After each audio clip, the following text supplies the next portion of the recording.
All of you good morning भाइयों। एक बार फिर से आपका स्वागत है आपके अपने यूट्यूब चैनल बिकेम इंडियन जवान में। होने वाले जवानों में आपका स्वागत करता हूं।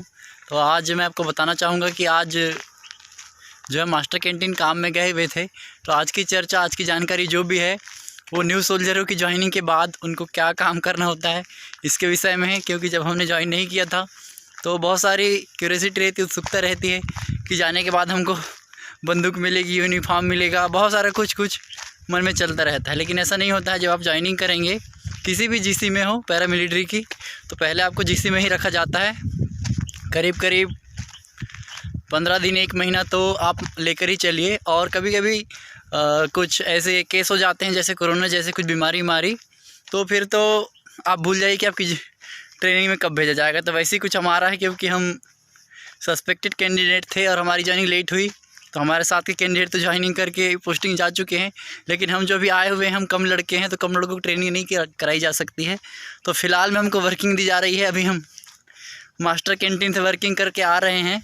तो आपको वर्किंग दी जाएगी, झाड़ू पोछे का काम दिया जाएगा और कोई भी साफ़ सफाई, या फिर मेस में आपको भाजी काटने, आलू काटने, रोटी बनाने, और जो भी छोटे मोटे काम ही, मतलब जो डेली यूज़ में हमारे घर में करते हैं हम, जो हमारी बहनें करती, भाई लोग भी कुछ घर में काम में हाथ बटाते हैं अपनी माँ लोग का, उन लोग के लिए बेस्ट है। जिसने घर में कोई काम नहीं किया है उसको बोलेंगे कि जा तो ये साफ़ कर दे, ये साफ़ कर दे, तो उसको बहुत दिक्कत होने वाली है। तो प्लीज़ आपसे रिक्वेस्ट है कि बहुत सारी उम्मीद लेकर के आप पैरामिलिट्री में, मिलिट्री में जाने का ख्वाब ना रखिए।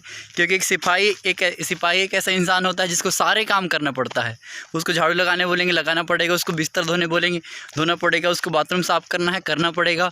जो भी काम उसका कमांडर बोल दे उसको जी सर करके वो काम को करना पड़ेगा। तो हमारी बहुत सारी ऐसी उम्मीदें थी, लेकिन हमको पता था कि क्या होता है करके।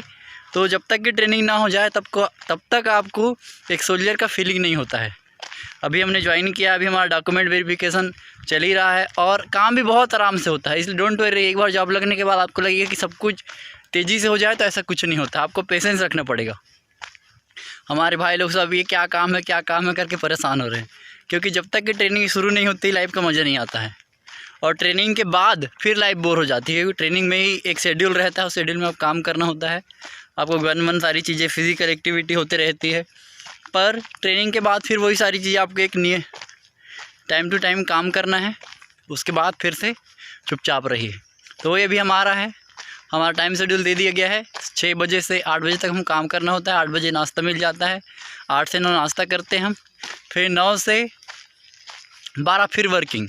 उसमें यही आपको कहीं भी भेज दिया जाएगा। बहुत बड़ा कैंपस है ये, तो कहीं भी एक कैंटीन में, मेस में, या फिर क्वार्टर में कहीं भी भेज देते हैं और काम करते हैं। ये देखिए क्वार्टर का रास्ता है। अभी कुछ देर में ही हम एडम में पहुंच जाएंगे। हम एडम ब्लॉक में रहते हैं। तो ये काम है डेली के कि कहीं भी आपको झाड़ना है, पोंछना है, साफ़ करना है, बस। और कुछ कूल्हा उला इधर उधर रखे रहेंगे, उन सब चीज़ को स्टेबल करना है। मतलब एक स्टेबिलिटी का काम, साफ़ सुथरा करना है और खाना पीना है, मौज करना है। यही है फ़ौज। तो फ़ौज में जिसको आना है वो बहुत सारी उम्मीदें ना लाए, लेके आए कि मैं जाऊंगा, मैं ये करूंगा, मैं वो करूंगा। नो।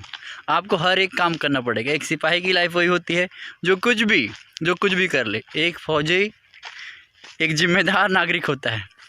मैं इसका एग्जांपल आपको देना चाहूँगा। जो DIG होता है, जो PM होते हैं, जो भी हमारे देश के बड़े लोग हैं, जो बड़े पदधारी हैं, जो सम्मानजनक पद रखते हैं, तो उनकी जो सुरक्षा की जिम्मेदारी होती है वो एक फ़ौजी की होती है। तो एक सिपाही के कंधों में बहुत बड़ा भार होता है, क्योंकि एक PM भी भरोसा IG पे करके नहीं चलता है। वो अपनी सिक्योरिटी, जो नॉर्मल सोल्जर होते हैं, हम जैसे, जो हम एक दिन बनकर जाएंगे, हम जैसे ही सोल्जरों पे उसका भरोसा होता है। तो आपको डिसाइड करना है कि मेरे को कैसे बनना है। आपको पेशेंस रखना पड़ेगा हर चीज़ के लिए। कई बार ऐसा होता है एकदम शून्य टाइप ज़िंदगी चलती है। बहुत सारे ऐसे सिचुएशन आएगी लाइफ में आपके कि आपको लगेगा कि मैं घर में ही बेस्ट था, पर नहीं, घर में आप बेस्ट नहीं हैं। अगर सोल्जर की नौकरी एक ऐसी नौकरी है कि आपको हर चीज़ को सहना पड़ेगा। जिसने दुख सह लिया वो हमेशा खुश रहेगा, और जिसने आज दुख नहीं सहा वो लाइफ में कभी खुश नहीं रहेगा। तो कुछ दिनों की बात है, जब तक के सोल्जर है तब तक के थोड़ी तकलीफ़ होती है, क्योंकि हर कोई, जैसे एक बड़ा अधिकारी होता है ना, जैसे एक स्कूल का एग्जांपल लेते हैं हम, प्रिंसिपल रहेगा, उसके नीचे वाइस प्रिंसिपल, उसके नीचे हेडमास्टर के नीचे टीचर, टीचर के नीचे बच्चे रहते हैं, तो प्रिंसिपल पे जब बत्ती पड़ती है ऊपर से, वो बत्ती देते हैं वाइस प्रिंसिपल को, वाइस प्रिंसिपल बत्ती देंगे, हेडमास्टर को हेडमास्टर बत्ती देंगे, टीचर को टीचर बेचारा किसको बत्ती देगा, वो सिर्फ दे सकता है बच्चों को, तो और बच्चे किसको देंगे, वो बेचारे किसी को नहीं। तो जो सबसे लोअर डिवीज़न होते हैं ना, उनको तकलीफ़ होती है थोड़ी सी काम करने में, तो तकलीफ़ तो झेलनी पड़ेगी जब तक कि हम ऊँचे पद में ना चले जाए या कुछ ऐसा ना कर ले कि हम एक बड़े अधिकारी नहीं बन जाए, तब तक कि हमको सबकी सुनना पड़ेगा। हम एक सोल्जर जो होता है सिपाही, उसको हर किसी को सुनना पड़ेगा, जी सर जी सर जी सर, वो खुश रहेगा हमेशा। और एक ही बात, अगर फ़ौज में नौकरी करना है तो फ्री माइंड कीजिए, जो काम दिया जाए ईमानदारी से कीजिए, तो आप बहुत खुश रहेंगे। जिसने बोला, क्योंकि मेरे को मेरे दादाजी बोलते हैं, आदमी काम करने से नहीं मरता, वो भूख से मरता है। तो इस बात को अपने दिमाग से निकाल दीजिए कि मेरे दोस्त को कम काम मिला और मेरे को ज़्यादा काम मिल गया तो मैं इसको कैसे करूँगा। नहीं, आपको कोई भी काम मिले, आपका सीनियर जब काम देता है तो आपको पूरी खुशी से करना है। आप खुशी से करेंगे तो हमेशा खुश रहेंगे।